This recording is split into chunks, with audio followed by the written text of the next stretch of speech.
오늘은 은혜 시리즈 네 번째 시간입니다.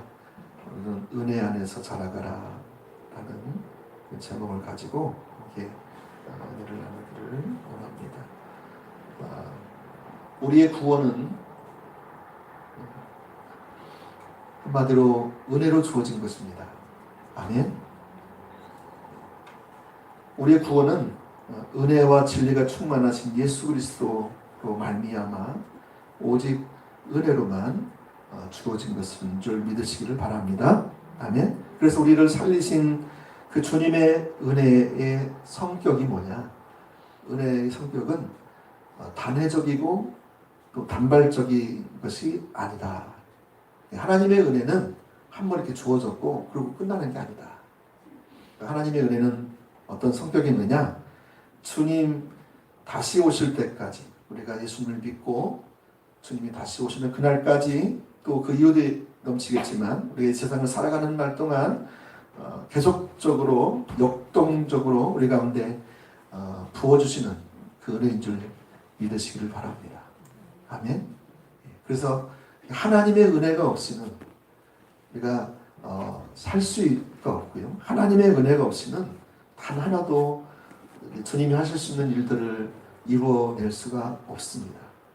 그래서 우리는 모두 은혜의 사람인 줄 믿으시기를 바랍니다. 그래서 은혜는 뭐냐? 은혜는 하나님의 임재의 능력이다. 살아계신 하나님의 임재의 능력이다.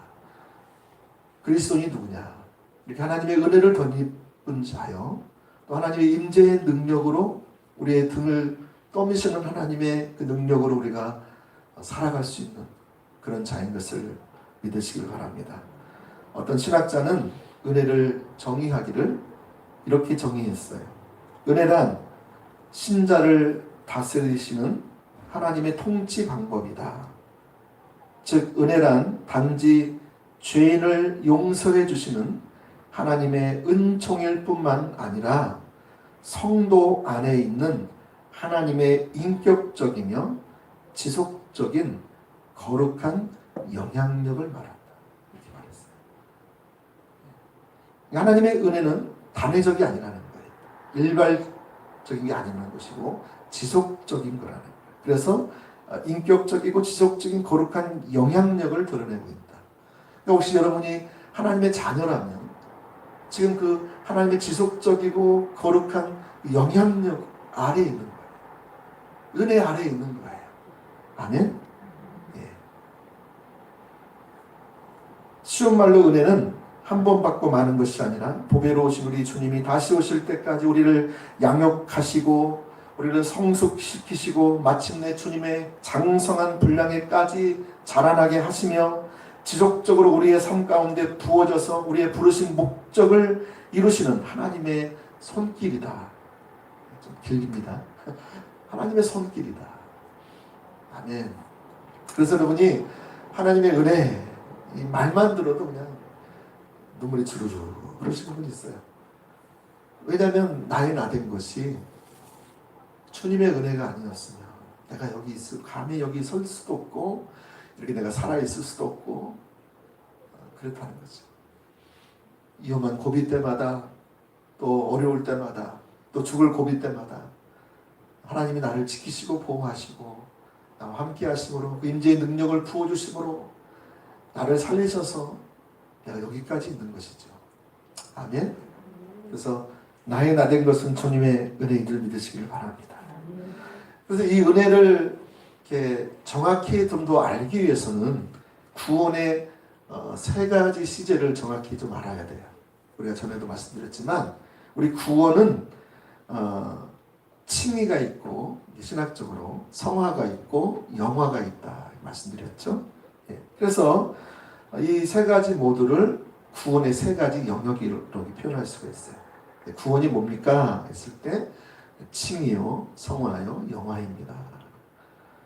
예. 그래서 구원이라는 것은 어떤 한 시대에만 머물러 있는 것이 아니라는 것입니다. 무슨 말이냐면 우리가 구원을 받았다고 해서 과거로 이야기할 수 있는 것은 하나님은 전능하신 분이기 때문에 그분이 계획하시고 그분이 시작하신 일은 절대 실패하지 않는다. 그런 의미에서 우리가 예수님의 십자가에서 흘리신 거룩한 피의 공로로 내가 하나님의 자녀가 됐죠. 거룩한 하나님의 자녀, 신분을 획득하게 되었죠. 이것을 또 우리가 법정적으로 칭의 되었다 이렇게 표현할 수 있습니다. 자, 그런데 칭의가 또 관계적인 측면에서는 우리가 과거에 내가 법정적으로 하나님이 재판석에서 우리를 의롭다라고 선언했죠. 율법이 우리에게 당신은 죄가 가득해, 당신은 사형이야, 죄의 삭은 사망이기 때문에 당신은 죽어야 돼 이렇게 말하지만 우리 예수님께서 변호사로 나타나셔서 잠깐 내가 이 아들을 위해서 이 딸을 위해서 모든 죄를 내가 대신 짊어지고 십자가에서 죄값을 내가 다 지불했다. 할렐루야. 이게 구속이라는 단어죠. 구속. 그래서 예수님의 그 놀라우신 변호사의 덕분에 예수님이 나의 모든 죄를 대신해서 십자가의 죽으심으로 말미암아 이제 하나님께서 이 변호사의 말을 들어보니까 내가 이 검사인 율법의 말을 들어보니까 사형이 맞는데 내 아들인 이 변호사가 당신을 위해서 다 죄값을 지불했기 때문에 당신은 죄가 있어 죽어야 되지만 이제 예수님께서 십자가에서 다 죽으셔서 그 피를 흘리심으로 죄값을 다 지불하셨으므로 당신은 무죄 해서 저와 여러분들은 법정적으로 의인이 된 거예요. 아멘.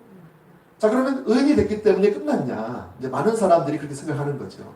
그렇지 않다. 한 번 구원은 영원한 구원이냐?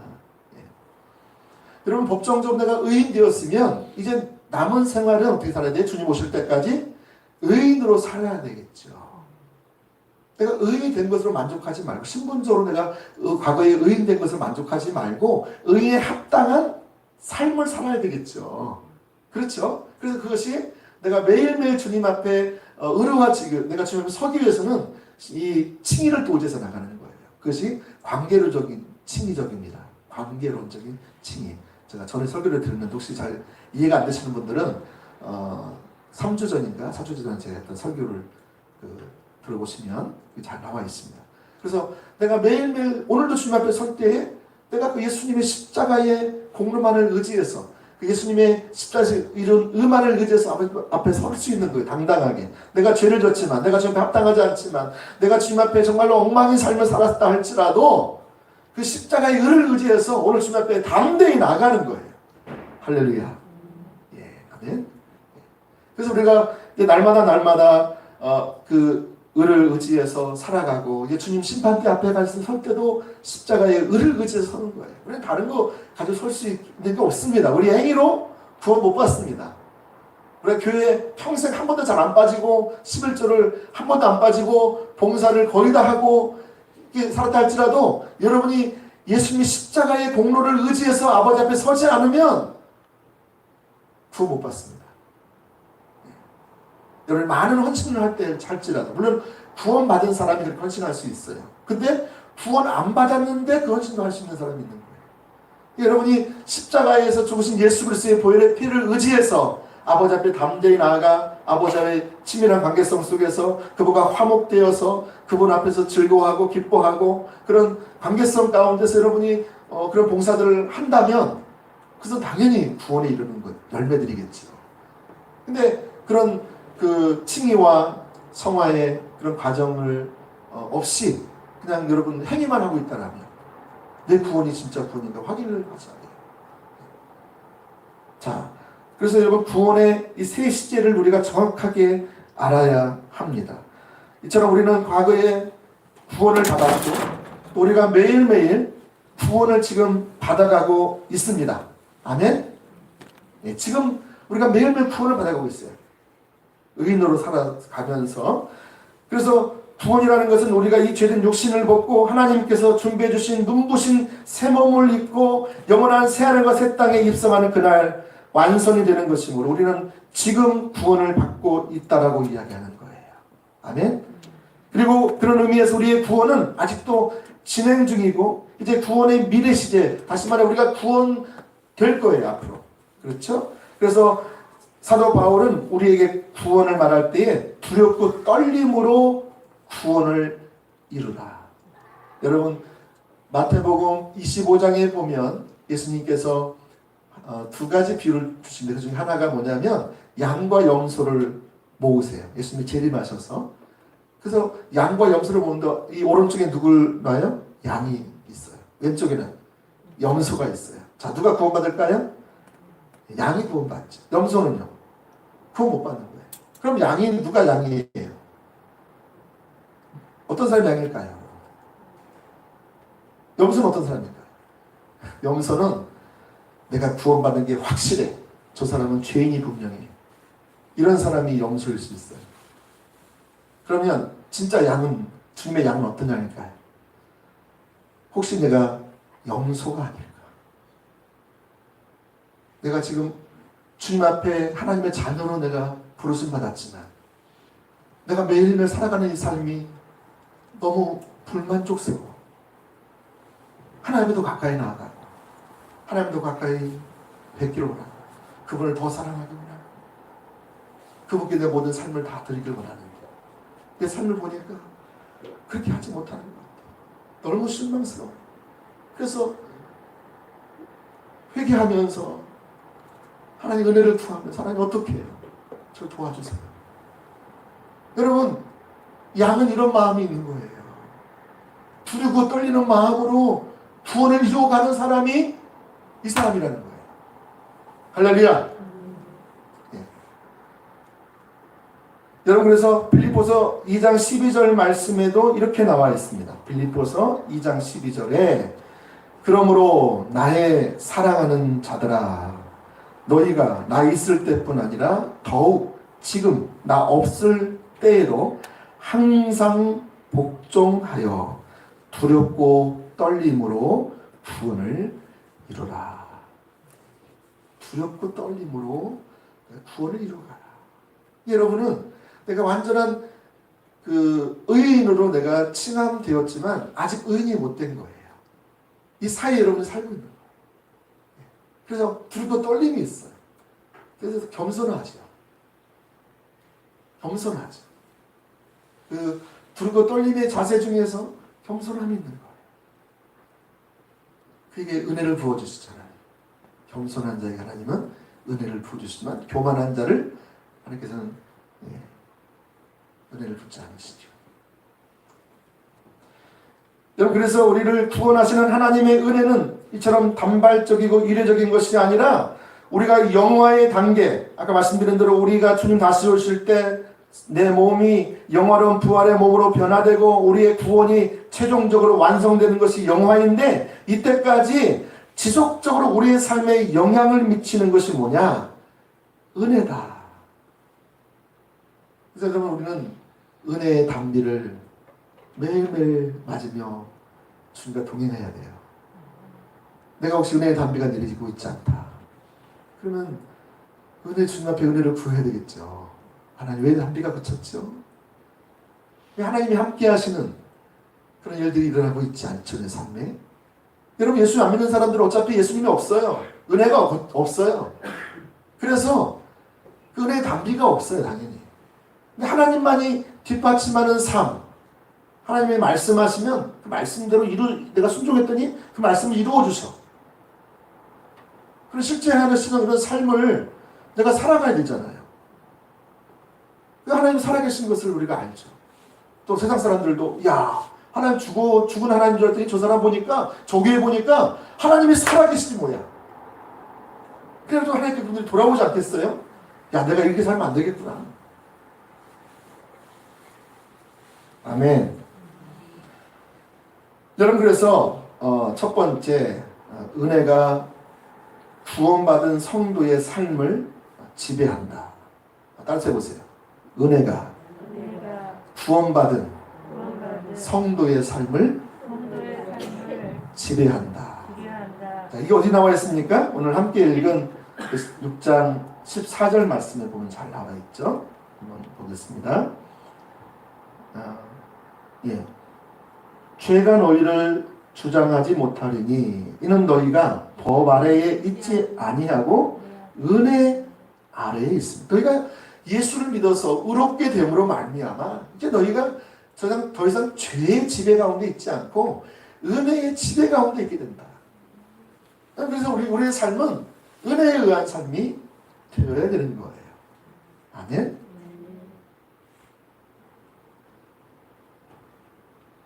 여러분, 근데 문제가 있습니다.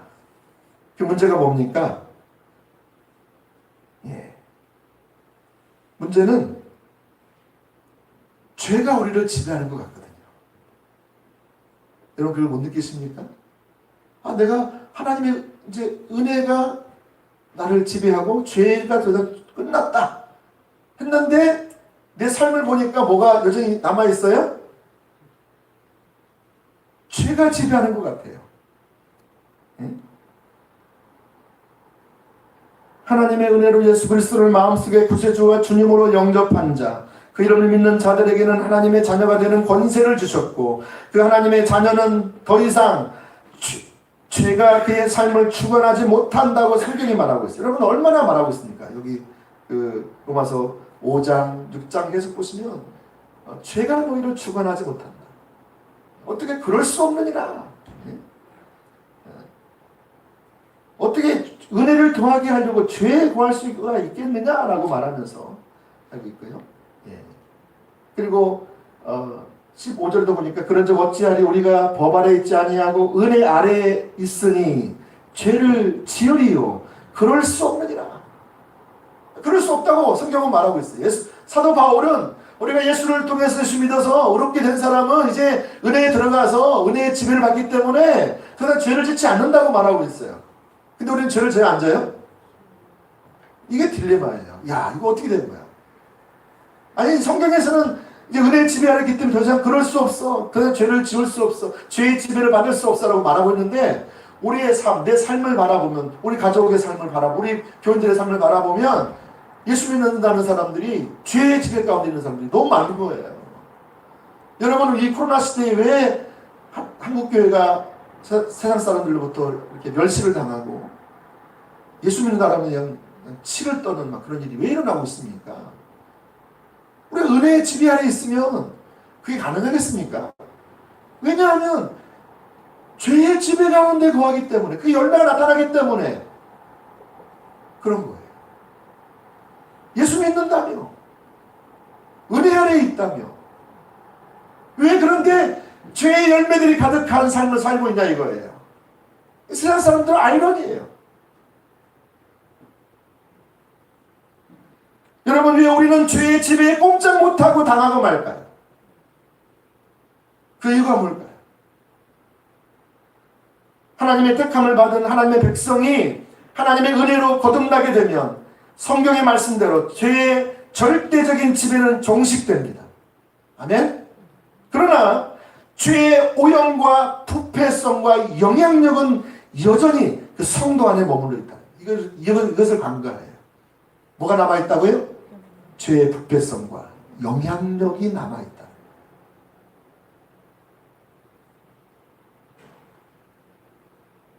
그래서 우리가 여러분 예수를 믿었지만 여전히 죄의 영향력은 남아있다. 그러니까 신분상으로는 내가 거듭남 신자여 은혜 아래에 있게 되었지만 내 삶 속에서 은혜의 지배 아래에서 여전히 내 안에 뭐가 있다? 죄가 남아있기 때문에, 죄의 영향이 남아있기 때문에 죄와 은혜가 싸우는 거예요. 그러니까 육신과 성령이 싸우는 거예요. 여러분, 구원받은 사람은 이제 성령님이 나를 지배하게 됐잖아요. 은혜가 나를 지배하게 됐잖아요. 근데 여전히 옛사람의 영향력이 있는 거예요. 옛사람, 내가 예수 믿기 전에 세상 사람들처럼 죄를 지면도 죄를 여기지 않았던 그 영향력이 여전히 남아있다는 거예요. 그러니까 이게 내 안에서 어떻게 되는 거예요? 예수 믿었지만 이게 싸우는 거예요. 이게 매일매일. 이게 로마서 8장에 또 나와있고 갈라디아 5장에도 나와있고. 그래서 너희가 성령으로 살면 성령으로 살지 이렇게 나오잖아요. 우리가 성령으로 이제 살라는 거예요. 육신대로 살면 반드시 지게 돼 있다. 육신대로 살면 사망이다. 성령으로 살아야 사는 것이다. 이 성경은 말하고 있죠.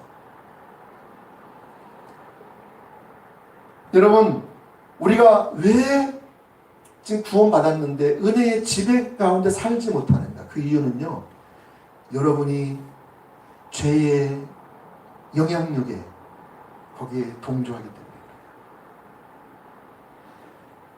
여러분, 죄의 세력과의 싸움에서 여러분이 밀리면 그 사람은 죄의 지배 아래에 있는 것처럼 보이는 거예요.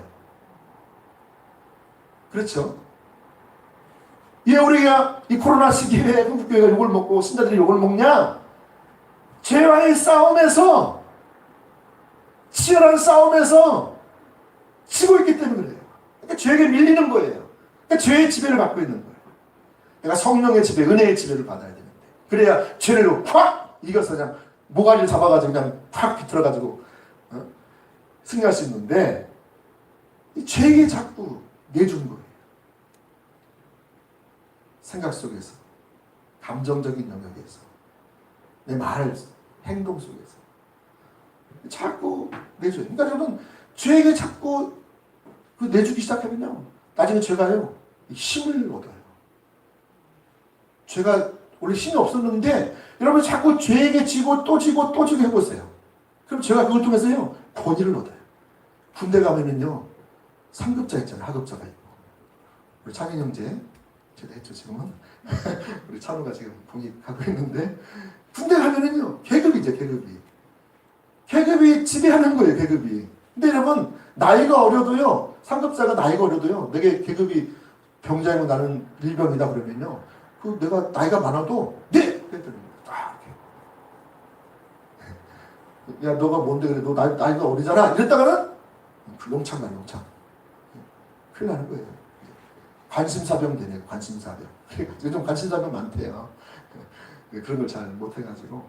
근데 여러분 이처럼 내가 자꾸 권위를 준 거예요. 권위를. 여러분이 지금 죄의 지배가 지금 끝나고 은혜의 시대, 은혜가 지배하는 시대가 도래해서 나는 은혜 가운데 거하고 있는 거예요. 근데 여전히 여러분들은 그 죄의 영향력에 굴복하는 거예요. 하나, 둘, 셋, 넷. 계속 굴복하다 보니까 이제 그 죄가 뭘 말하면 꼼짝이 말을 들어야 되는 거예요. 권위가 있거든요. 능력이 있거든요. 근데 여러분이 그걸 자꾸 죄를 하나님 회개하고, 그리고 청산하고, 또 회개하고 또 청산하고, 하나님 은혜로 청산하고, 내가 하면 어떻게 돼요? 여러분 은혜가 와, 은혜의 지배감도 있어. 그럼 죄가 이제 욕을 해. 그럼 어떻게 해요? 발로 뻥 차는 거예요. 내가 네 정체를 알거든? 나는 이제 안 속아. 해가지고요, 죄를 그냥 내가 그냥 땅콩 차는 거예요. 이게 더 이상 죄의 지배를 받지 않아. 죄가 오지만, 죄의 지배가 오지, 영향력이 오지만, 거기에 내가 속아넘지 않는다는 거예요. 근데 오늘 많은 사람들이, 특히 예수 믿는 사람들, 특히 예수를 30년, 40년 믿은 그런 분들이라 할지라도 이 죄를 쳐내는 걸 못하는 거예요. 그래서 평생 그냥 나와서 또 하나님 나와서 회개하고, 또 가서 죄 짓고, 또 회개하고, 또 죄 짓고, 또 은혜 받으면 또 죄 잠깐 앉았다가, 또 은혜 또 떨어지면 또 죄 짓고, 질책한번 가득 해가지고, 주님 앞에 나오면 할 말이 있어야지. 내 지은 것 죄밖에 없으니. 그러니까 여러분, 자유를 모르는 거예요. 기쁨을 모르는 거예요. 즐거움을 모르는, 만족이 없어요. 여러분. 그 안에. 죄가요, 우리를 다 망가뜨려놔요. 여러분, 죄 가운데 있으면, 죄가 우리 가운데 고통을 주는 거예요. 죽음에 이르는 고통을 주는 거예요. 영혼에 고통을 주는 거예요. 그 죄를 해결할 수 있는, 그 고통의 문제를 해결할 수 있는 것이 하나도 없어요. 여러분, 노력해보세요. 술 먹어보세요. 뭐, 다른 거 해보세요. 가서, 나이트장도 가보시고, 뭐 해보세요. 세상 사람들 가서 막, 스트레스 풀어보세요. 그거 없어집니까? 그때는 잠깐 즐거운데, 딱 깨면은 너무 외로워요.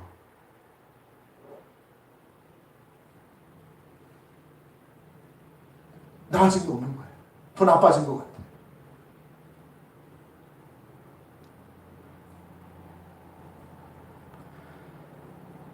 여러분, 그래서 사도 바울은 내 안에 치열한 싸움이 있다라고 로마서 7장 21절에서 23절까지 이렇게 말씀하고 있어요. 그러므로 내가 한 법을 깨달았노니 곧 선을 행하기 원하는 나에게 악이 함께 있는 것이로다. 내 속 사람으로는 하나님의 법을 즐거워하되 내 지체 속에서 한 다른 법이 내 마음의 법과 싸워 내 지체 속에 있는 죄의 법으로 나를 사로잡는 것을 보는도다. 이게 뭐예요? 죄의 지배에 밀려 있는 거예요. 지금. 여러분 은혜 아래 있지만 사도 바울도 이 경험을 했다니까요. 은혜의 지배를 받았지만 그러나 죄에게 한 번, 두 번, 세 번 자꾸 문을 열어주니까 죄가 싹 들어오고요. 또 그대로 사탄이 탁 들어와가지고요. 우리를 자기 마음대로 막. 근데 우리가 내 마음은 안 그런데 내 마음은 자꾸 주님 앞에 가고 싶고 주님 앞에 시간을 더 드리고 싶고 주님 앞에 머물고 싶고 또 내 남은 생애가 얼마인지 계산해보니까 얼마 남지 않은 것 같아. 그러니까 내 남은 생애를 이렇게 주님 앞에 쏟아붓고 싶은데 그게 안 되는 거예요. 그래서 하는 말이 뭐예요? 마음은 원이로되 뭐예요? 뭐가 약해? 욕심이 약해. 이러면서 이 레파토리가 이제 맨 얘기만 하는 거예요. 내가 마음은 원인데 욕심이 약해. 여러분 그러니까 예수님께서 베드로가 하는 얘기잖아요. 너희가 마음은 원인데 욕심이 약하다. 그러니까 너희가 깨어서 기도해야 된다. 깨어서 은혜의 지배 가운데 내가 거해야 된다. 이렇게 말씀하신 거거든요. 사도 바울은 베드로는요. 자기 육신을 믿을만 했거든요. 자기는 그동안 하나님 앞에 충성되게 살아왔거든요. 자기가 넘어질 거 생각 못했거든요. 자기는 수석 제자였었어요. 수많은 사람 중에서. 그러니까 여러분 자기는 뭐 하나님은 날 모르시나? 그래서 잠을 잔 거예요. 그 잠을 잔 거예요. 깨어 있어야 되는데 잠을 자니까 나중에 이제 시험에 빠지잖아요. 계습종 앞에서 막 예수님을 3번 부인하잖아요. 이렇게 자만하는 거예요. 자만. 우리 가운데 은혜가 거쳐지면 자만하게 돼요. 자만. 언제 우리가 은혜가 다시 돌아 회복되느냐? 주님을 찾을 때 내가 내 삶이 엉망인 것을 깨닫게 되었을 때 내 안에 더 이상 소망이 없을 때 내가 이것도 해보고 저것도 해보고 해봤는데 안 되더라. 여러분 마음이 완전히 그냥 다 망가지는 거예요. 마음이 다 상해버리는 거예요. 다 썩어버리는 거예요. 그때 어떻게 하는 거예요? 그때 하나님의 은혜가 임하는 거예요. 여러분 죄인 괴수에게 임한 하나님의 은혜. 제가 지난주에 소개했더니 어떤 분이 저 책을 사서 또 읽으십니다. 죄인 괴수에게 임하는 하나님의 은혜. 왜 은혜가 없느냐? 내가 지금 괜찮거든요. 이 정도면 됐지. 나름대로 이것도 하고 저것도 하니까 괜찮은 생각을 하는 거예요. 근데 은혜는 없어. 은혜의 지배를 받아야 돼요. 육신의 지배를 받아. 육신의 생각과 육신의 관점과 육신의 감정대로 툭툭 튀어나오는 거예요. 여러분이 지금 심각한 상태에 있는 거예요. 은혜가 거쳐 있는 거예요. 하나님은 은혜의 하나님이지만 우리가 여러분 그 상하고 애통한 심령을 가지고 울부짖을 때 거기에 은혜가 있다니까요. 이 마음을 잃어버렸으면 여러분 지금 하나님의 은혜가 거친 거예요. 이것도 모르고 나는 여전히 교회를 다니고 있고 나는 여전히 뭔가를 몇 가지 봉사를 하고 있고 뭘 섬기고 있고 뭐 하니까 나는 문제가 없는 거 생각해요. 아니요. 은혜가 거쳐 있으면 좀 큰 문제가 있는 거예요. 그때부터 여러분이 스스로의 내 인생을 내가 이제 구상해요. 그래서 문제가 생기면 내 방법으로 처리하려고 내 지혜로 세상 사람들이 하는 것처럼 또 과거에 해왔던 것처럼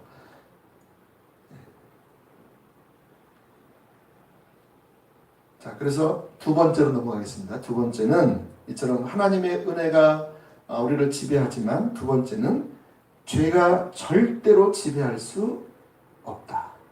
죄가 성도의 삶을 절대로 지배할 수 없다. 한번 읽어보세요. 같이 한번 시작. 죄가 성도의 삶을 절대로 지배할 수 없다. 자, 죄가 이처럼 내가 지금 죄에게 밀려서 내가 지금 죄의 지배를 받고 있어. 자, 심각한 상태잖아요. 근데 이걸 기억하시라고요. 이렇게 죄가 관영할지라도, 죄가 나를 덮을지라도, 동수처럼 나를 덮을지라도 죄가 내 삶을 지배할 수는 없다. 이걸 아는 게 매우 중요해요. 할렐루야. 여러분, 신자의 삶 속에 나타나는 죄의 지배는 상대적인 지배라고 할 수 있어요. 무슨 말이냐? 겉으로는 내가 죄의 지배 가운데 완전히 함락되어 있는 것 같은데, 근데 실제로는 얼마든지 이 죄를 몰아낼 수 있다는 거예요. 여러분, 죄가 절대적으로 지배를 하면 우리는 그를 못 이겨요. 세상 사람들이요, 죄 이깁니까? 절대로 못 이겨. 절대적인 그 죄의 영향력이 있는 거예요. 근데 여러분, 우리는 예수 그리스도를 믿어 의롭게 되어서 우리를 죄에서 자유케 했잖아요. 십자가가. 그래서 우리는 절대적인 죄의 영향력이 끝났어요. 뭐가 남았냐? 상대적인 죄의 영향이 남은 거예요. 이게 무슨 말이냐면, 죄가 아무리 나를 지배하는 것 같고, 내가 여전히 죄 가운데 홍당 빠져가지고 죄의 노예가 되어서 있다 할지라도, 내 안에는 뭐가요? 이 죄를 이길 수 있는 능력이 있다는 거예요. 이게 은혜예요. 아멘.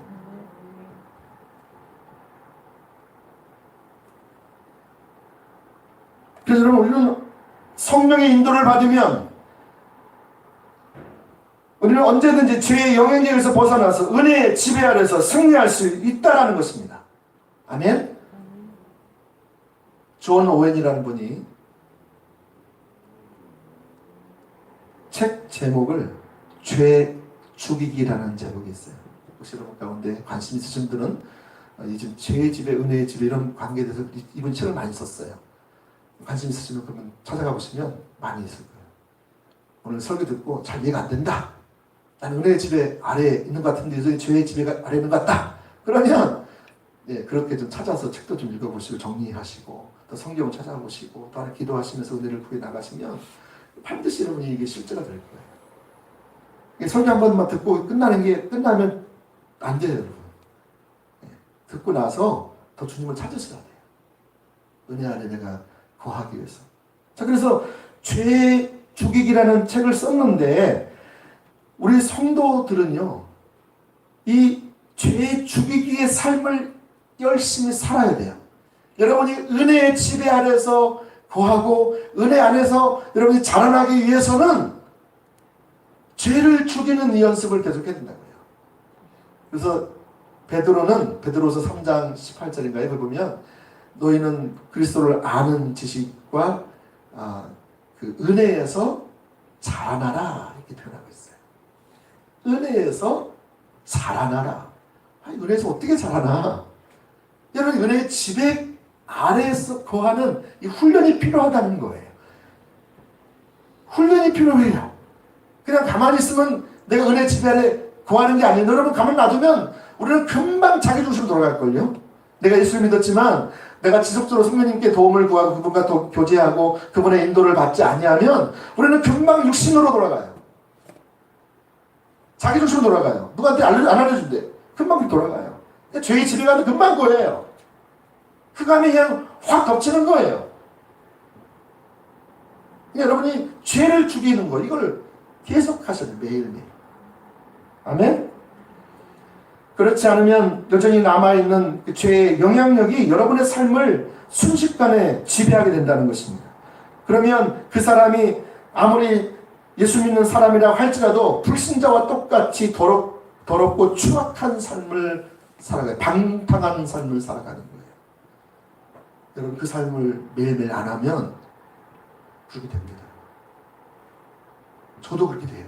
목사님, 저도 죄를 죽이는 걸 매일매일 안 하잖아요. 그러면요, 나를 순식간에 그냥 확 덮어버려요.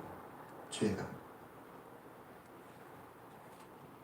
오늘날 수많은 성도들이 그렇게 자신의 삶을 죄의 지배에 내어주고 은혜의 지배 가운데 살지 못하고 패배하는 삶을 살고 있다는 거예요. 겉으로는 거룩하고 거룩한 말을 하고 또 젠틀하게 내가 신앙생활을 하고 나는 정말 하나님의 제자처럼 잘 따라가는 것 같은데 이 속 안에서는 죄에 패배하고 있는 거예요.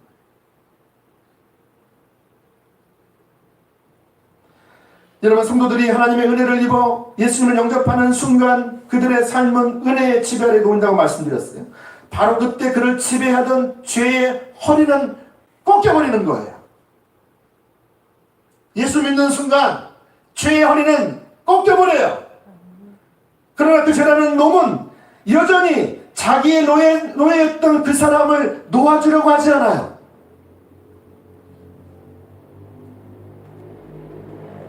그래서 그 안에서 게릴라전을 펼치는 거예요. 호시탐탐. 자신의 지배권을 탈취하려고 하는 거죠. 그래서 불법 정부를 세우려고 해요. 죄가 다스리는 왕국을 안에서 다시 전복의 기회를 꿈꾸고 있는 거예요. 여러분 요한일서 3장 3절 4절 말씀해 보시면 요한일서 3장 3절 4절 말씀 같이 한번 읽어볼까요? 시작. 주를 향하여 이 소망을 가진 자마다 그의 깨끗하심과 같이 자기를 깨끗하게 하느니라. 죄를 짓는 자마다 불법을 행하나니 죄는 불법이라. 죄가 게릴라전을 펼쳐가지고 우리 안에 이 사단의 이 죄의 왕국을 다시 세우려고 하는 거예요.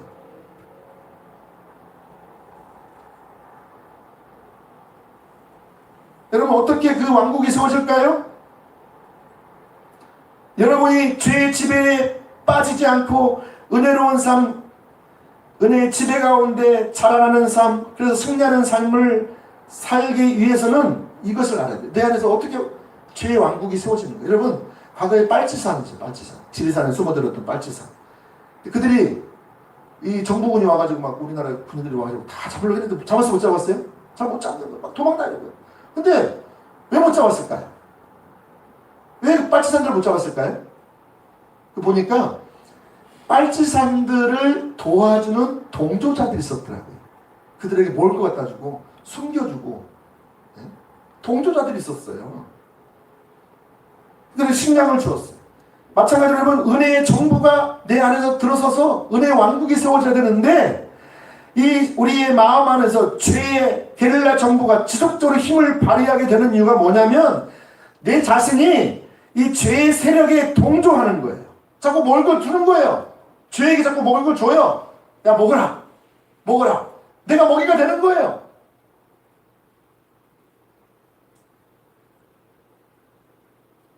그러니까 여러분 죄에게 식량을 공급해 준다는 거예요. 다시 말하면 성도가 죄가 시키는 대로 열심히 순종하는 거예요. 막힘없어요. 야 그래 너 시간도 뭐 많은데 그래 놀아보자. 그렇게 해보자. 육신대로 육신의 생각대로 막 성경에는 뭐냐 원수를 갚지 말고 사랑하라고 말하는데 원수를 뭐냐 원수에게 보복을 하려고 하는 거예요. 여러분 육신의 감정 세상의 법대로 살아가는 거예요. 그러니까 죄에게 자꾸 식량을 주는 거예요, 여러분. 그럼 죄가요, 힘이 세져요. 여러분, 나중에 죄를 안 지려고 해도요, 그냥 죄가 명령하면 그냥 들어야 돼요. 죄가 힘이 세지면.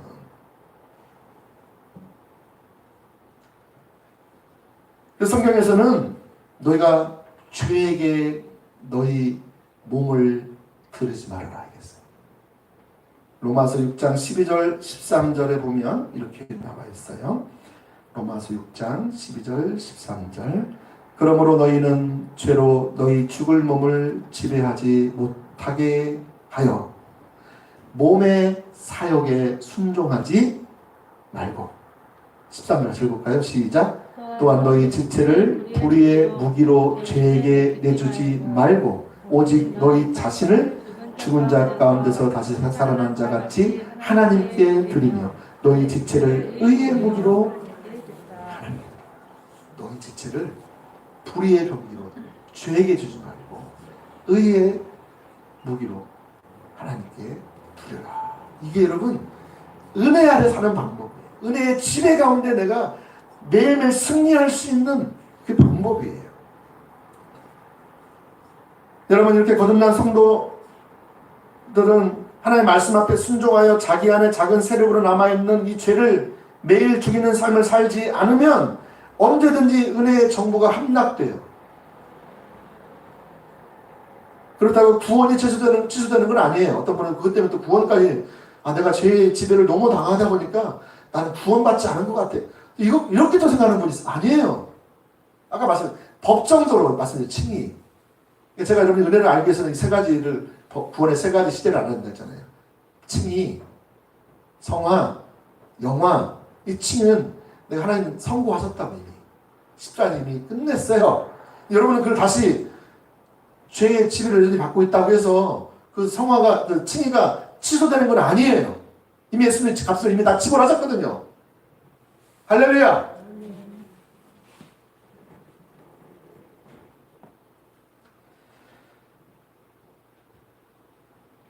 로마서 8장 13절에 보시면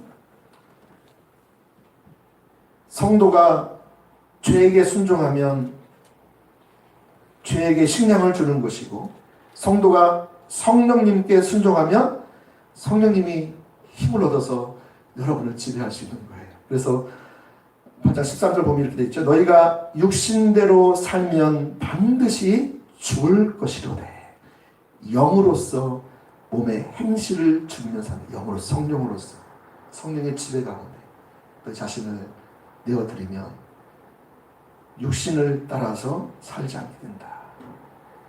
여러분 여기서 육신은 죄된 육체를 말하죠. 그렇죠? 예. 죄된 육체를 죽이시는 분이 누구냐면 성령님이에요. 그래서 죄를 죽이라는 명령은 지금 명령을 성도에게 말하고 있는 것이죠. 예. 성령의 주체가 되어서 죄를 죽이시는데 반드시 우리가 매일매일 순종이 따라야 된다는 것입니다. 만일 그렇게 하지 않으면 어떻게 되냐면 우리가 죄를 죽이는데 실패하면 생명의 기능들이 사라져요. 나를 더 이상 지배할 수가 없어요. 성령님께서 은혜로 날 지배할 수가 없는 거예요. 예. 자, 그래서 사도 바울은 이 치열한 전쟁, 이 전쟁터, 그래서 이렇게 말하죠. 로마서 7장 24절에 오호라 나는 곤고한 사람이로다. 이 사망의 몸에서 누가 나를 건져내라 라고 한탄했어요. 자기 안에는 답이 없다는 거예요. 내가 죄를 안 지어보려고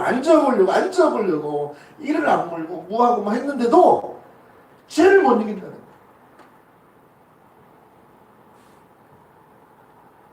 그래서 여러분 사도 바울은 성도가 죄와 싸울 때 어떻게 싸워야 되느냐?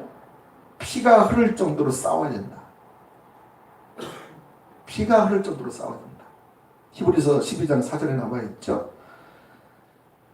여러분 성도들이 죄의 지배 아래에서 오래 머물다 보면 이제 고통이 있어요. 죄에는요 즐거움이 있죠. 즐거움이 잠깐 지나가면 뭐가 남아요? 고통이 남아요. 이 고통은 사망에 이르게 해요. 죄가 이렇게 무서운 거예요. 코로나가 무섭죠. 근데 죄는요 가공할 만해. 그것은 비교할 수 없어요. 이 온 지구촌을 이 죄가 다 오염시켰어요. 죄의 코로나, 죄의 바이러스로.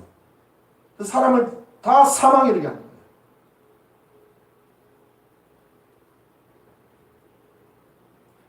그래서 여러분 죄의 고통을 느끼고 죄 때문에 괴로워해요. 괴로워하죠. 죄가 날 괴롭혀요. 얼마나 괴롭혀질지 몰라요. 안 하고 싶은데, 안 가고 싶은데, 안 보고 싶은데, 그렇게 안 쓰고 싶은데, 그냥 막 노래가 돼서 쓰는 거예요. 나도 모르게.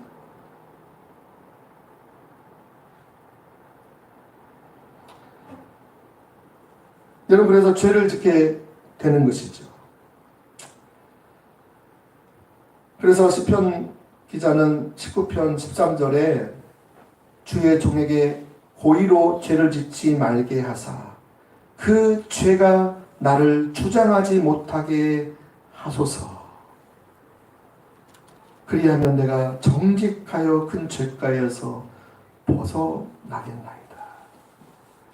이렇게 해도 안 되니까 안 되는 자신의 모습을 보면서 절망하면서 낙심하면서 그래서 뭐해요? 하나님의 은혜를 구하고 성령의 도움을 구하는 거예요.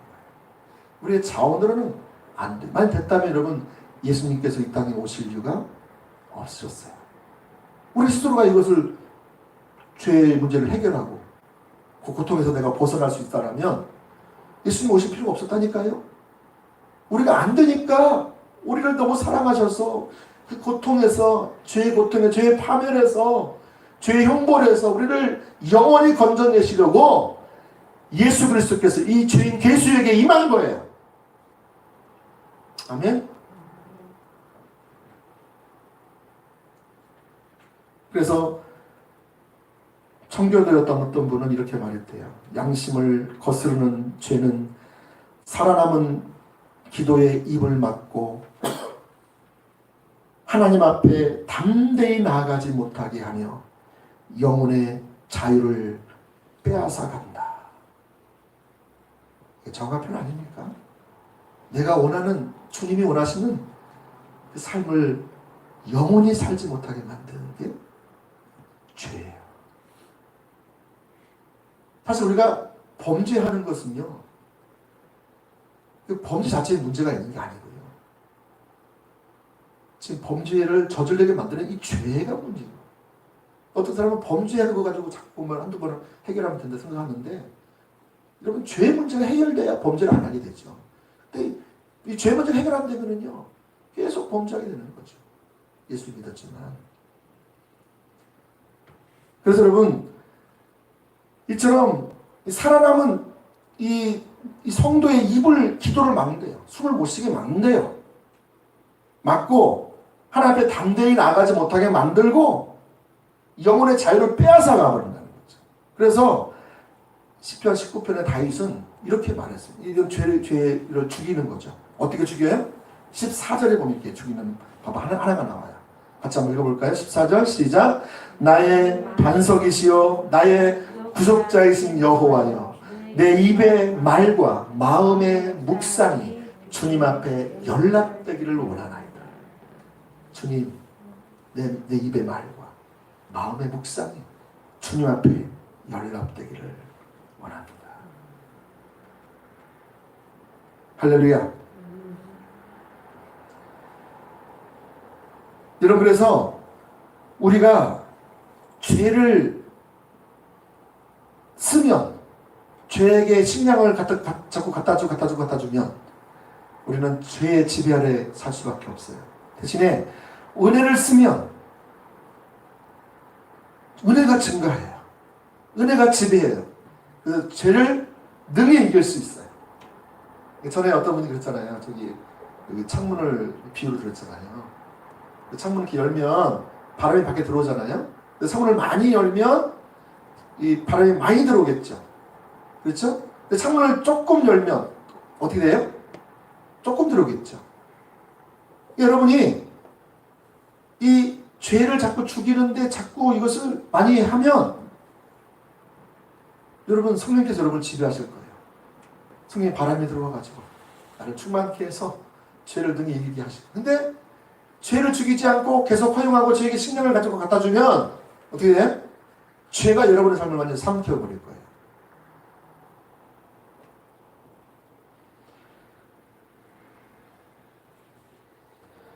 자, 그럼 이제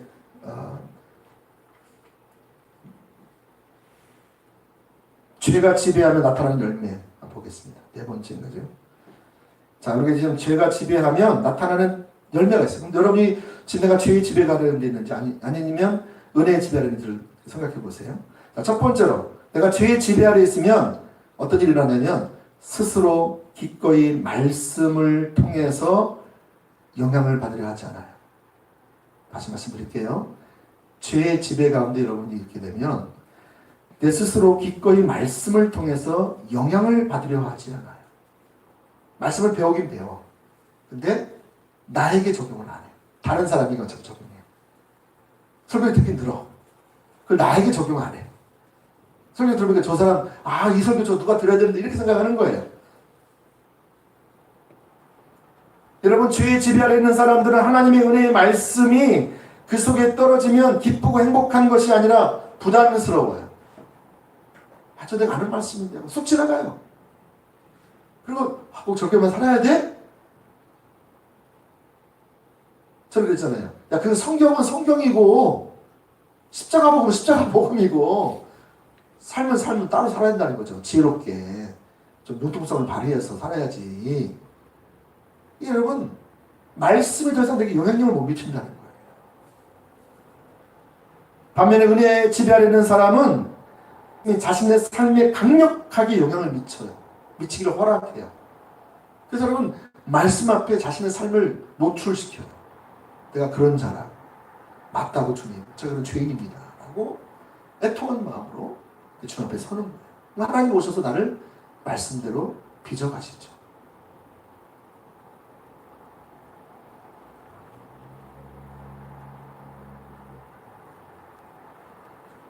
여러분, 그래서 이처럼 죄의 지배 아래 있는 사람들은 말씀이 선포되는 그 자리에는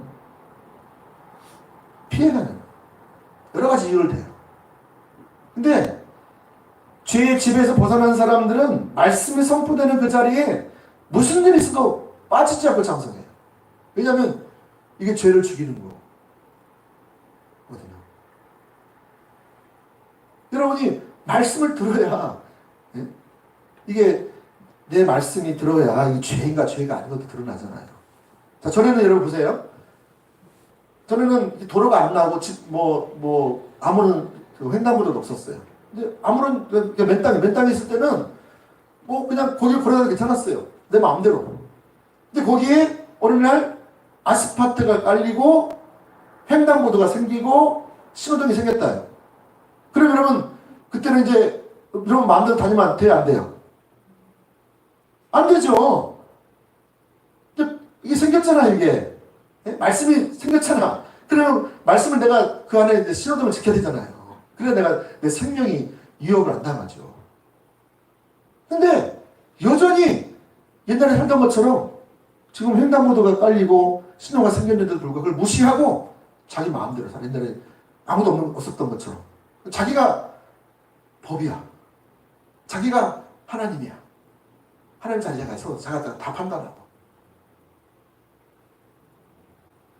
지금 그걸 말하는 거죠. 여러분, 그래서 죄의 지배 아래 있는 사람들은 하나님 말씀을 통해 영향을 받고 싶은 마음이 사라집니다. 그래서 그들은 말씀이 선포되어지는 예배나 성경 공부에 전혀 관심이 없습니다. 그러나 그러한 게으름과 나태함은 점점 깊어져서 예배를 빠지는 것을 아무렇지도 않게 생각합니다. 또 말씀을 공부하는 자리에도 빠지는 것이 아무렇지도 않게 됩니다. 그럼 내가 바쁜 일 있으니까 먼저 하고 나중에 시간 되면 하고 이런 자세가 이제 참석도 하긴 하는데 또 그렇게 느슨해지는 때가 있어요. 여러분, 그건 이미 지금 여러분이 지금 죄의 지배 아래 가고 있는 거예요. 그 지금 은혜의 집을 떠나고 있는 거예요. 마음을 여러분 잘 살피셔야 돼요. 내 마음을. 다른 사람은 몰라요. 우리 부모도 몰라요. 우리 자식도 몰라요. 누가 알아요? 내 남편도 몰라. 내 부인도 몰라. 누가 알아요? 내가 알죠. 내가. 성령님이 알고 내가 알죠. 그러니까 내가 이 마음의 변동이, 미세한 변동이 지금 있으면 빨리 캐치해야 돼요. 그래서 내가 지금 뭐 하고 있지? 내가 왜 이런 마음을 자꾸 먹는 거야? 이거 은혜가 필요하구나. 그래서 빨리 엎드려 그런 자신을 인정하고, 하나님, 내가 지금 은혜가 필요하네요. 엎드려요. 그러면 여러분 죄를 죽이기 시작하는 거예요. 은혜 안에 여러분이 들어가는 거예요.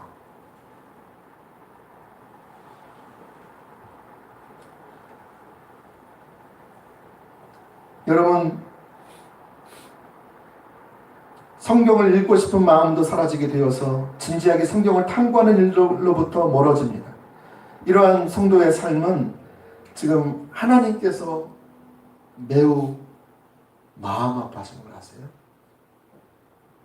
아까 그 신호등을 만들어놨는데 거기서 차가 막 왔다 갔다 하는데 그걸 무시하고 그게 또 차가 오는지도 아닌지도 분별도 못해. 빨간불인지 파란불인지 분별도 못해. 뭐 말씀이 있어야 분별을 하죠. 그러니까 하나님 마음, 하나님 우리 아버지신데 얼마나 마음이 아프시겠어요. 얼마나 불안하시겠어요. 내가 너를 어떻게 낳았는데, 내가 너를 어떻게 구원했는데, 내가 너를 어떻게 사랑했는데 마음 너무 아프신 거죠. 우리는 그 마음조차 몰라. 두 번째, 죄의 지배 아래 있으면 죄책감에 거의 영향을 받지 않아요. 죄책감조차도 이제 사라졌어요. 이미 알고 있는 지식에 의해서 자신이 행하고 있는 일이 죄라는 사실을 알고 있음에도 불구하고 어느 순간부터 죄에 대해서 친화적으로 민감하게 되어서 죄책감을 느끼지 않는 거예요. 때로는 자신은 주님을 잘 따라가고 있다고 생각하는 거죠. 자신이 생각하는 죄의 목록이 있어요. 이 목록을 내가 지금 안 하기 때문에 나는 죄책감이 없는 거예요.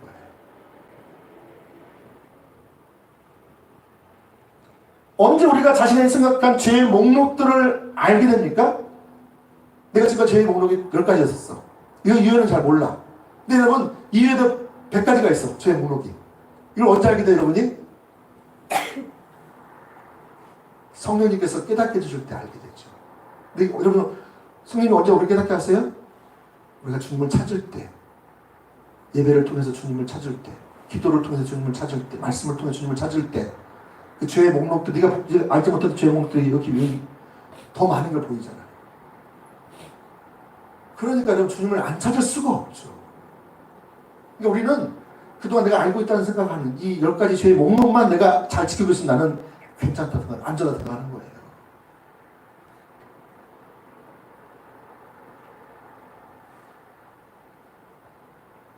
여러분 우리가 자신이 짓고 있는 죄가 더 이상 보이지 않는 거죠.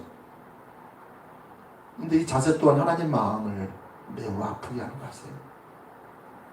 성령님을 의지하지 않죠. 성령님을 찾지 않죠. 예배 시간에 내가 오늘 예배를 통해서 오늘 성령님을 만나지 못하면, 내가 하나님 소리 듣지 못하면 내가 또 죄의 지배하는 살 텐데, 그 주님 앞에 절박하게 하나님을 찾는 거죠. 찬양을 내 마음을 다해서 찬양을 하고, 설교를 들을 때도 내 영혼을 다해서 주님의 설교를 듣기를 사모하고, 기도할 때도 주님 내 눈을 열어주셔서 주님의 뜻을 알게 도와주세요. 내가 주님의 뜻을 몰라요. 기도할 때도 그렇게 주님 자신에게 온 삶을 다해 집중해서 찾으죠. 그렇게 찾으면요, 주님이 안 만나주실까요? 반드시 오십니다. 아멘. 세 번째로, 죄의 지배 아래 있는 신자는 다른 사람들의 죄를 아파하지 않습니다. 다른 사람들의 죄를 아파하지 않아요. 나만 죄 안 지면 됐지 뭐.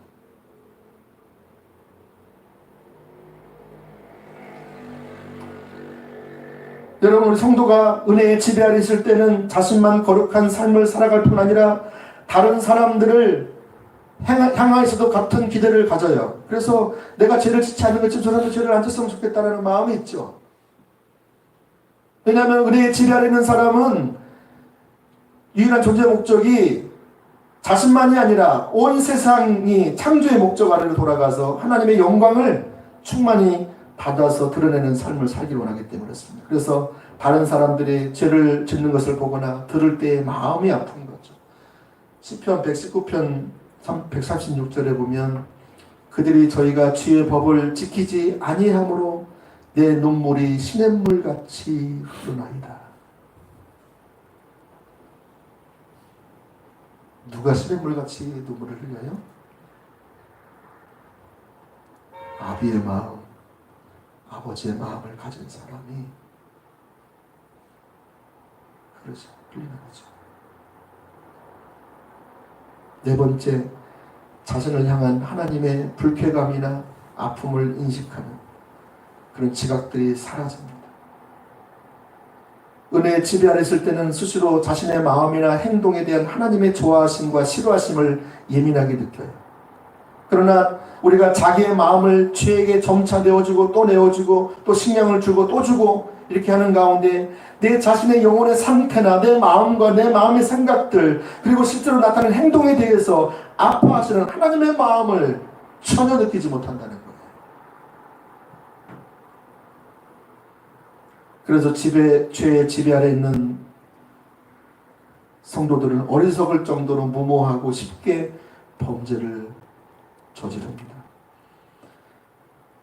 그러나 은혜의 지배 아래 있는 사람은 하나님의 눈을, 자기를 지켜보시는 하나님의 눈을 늘 의식하고 살기 때문에 함부로 말하지 않고 행동하지 않고 또 태도들을, 하나님이 기뻐하지 않는 태도들을, 얼굴 표정이나 자세들을 그렇게 하지 않죠.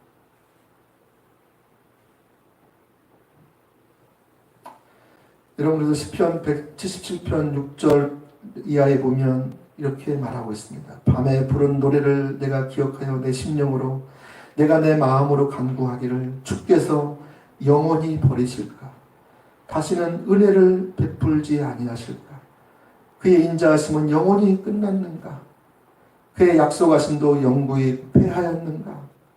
하나님이 그가 베푸실 은혜를 잊으셨는가? 노하심으로 그가 베푸실 긍휼을 그치셨는가 하였나이다.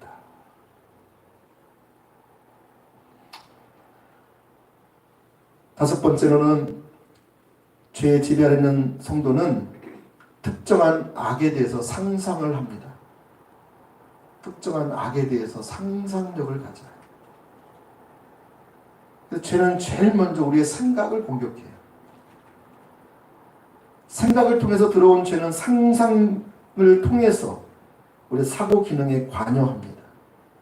우리가 어떠한 범죄를 지속적으로 상상한다는 것은 죄를 짓고 싶은데 그것을 행동으로 옮길 수 없도록 환경에 의해서 제약을 받을 때 나타나는 현상이라는 거예요. 상상하고 있다는 것은 그런 환경이 아직 되어지지 않을 때 나타난다는 거예요. 상상력. 여러분, 그래서 환경만 풀리면 금방 죄를 짓게 됩니다. 도둑질에 대한 상상을 오래도록 지속적으로 한 사람은 도둑질이 주는 재미와 즐거움이 있습니다. 간음에 대한 상상력을 오래도록 지속한 사람은 그 죄가 주는 재미에 푹 빠지게 됩니다. 이런 사람들은요, 평상시에 상상을 하고 있는 거예요.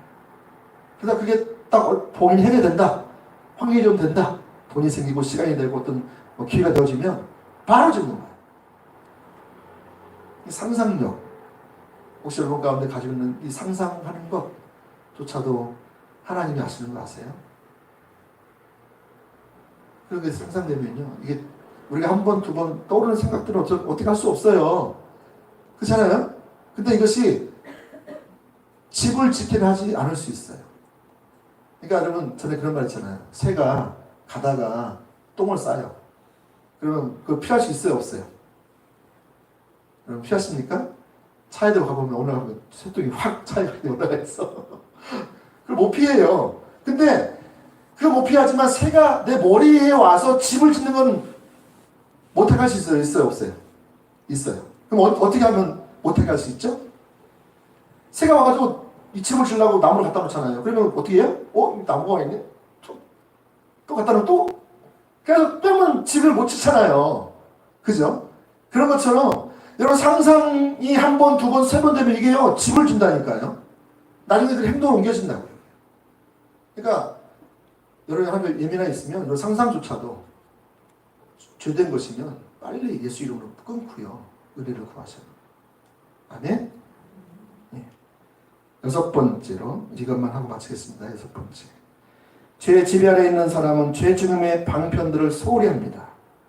여러분, 하나님께서 신자가 자신 안에 내지 않은 죄를 죽이며 은혜 아래 살게 하는 수단들을 주셨어요.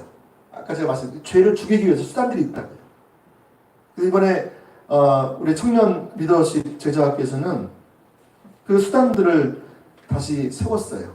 특히 이것이 영적 노트라고, 이걸 적게 할 거예요. 저도 적을 거예요. 이게 뭐냐면 큐티를 하죠. 일단 큐티 아침에. 그 다음에 중보기도 하루에 3번.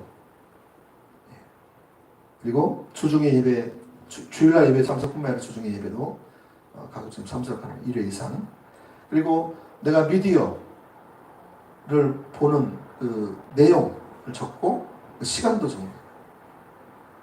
내가 하루를 살아갈 때 내 핸드폰, TV, 인터넷 이거 있잖아요. 얼마나 내가 지금 중독되어 있는가를 보는 거죠. 영적 일기를 씁니다. 어떤 사건, 오늘 하루 벌어진 사건을 영적으로 하나님께서 깨닫게 하신 것들을 몇 줄 이렇게 쓰는 거죠. 또 개인 회막을 또 찾아서 하나님 앞에 머물러 있는 거죠. 아무것도 안 하고 그냥 주님 앞에서 1대1로 머물러 있는 거죠. 그것을 영적 노트를 쓰려고 합니다.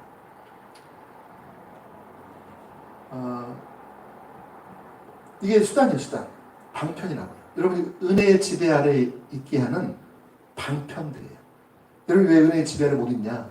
이런 방편들을 어느 날 하나, 둘, 셋 잃어버렸어요. 아니, 내가 마음으로 원인데 안 돼요. 육신이 약해서 안 되지만 이게 훈련이 안 돼서 금방 무너져요.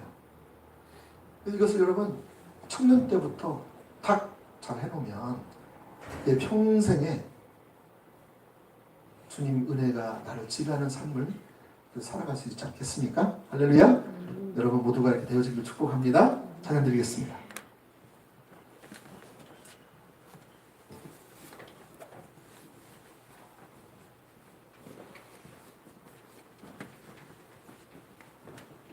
축하곡 51점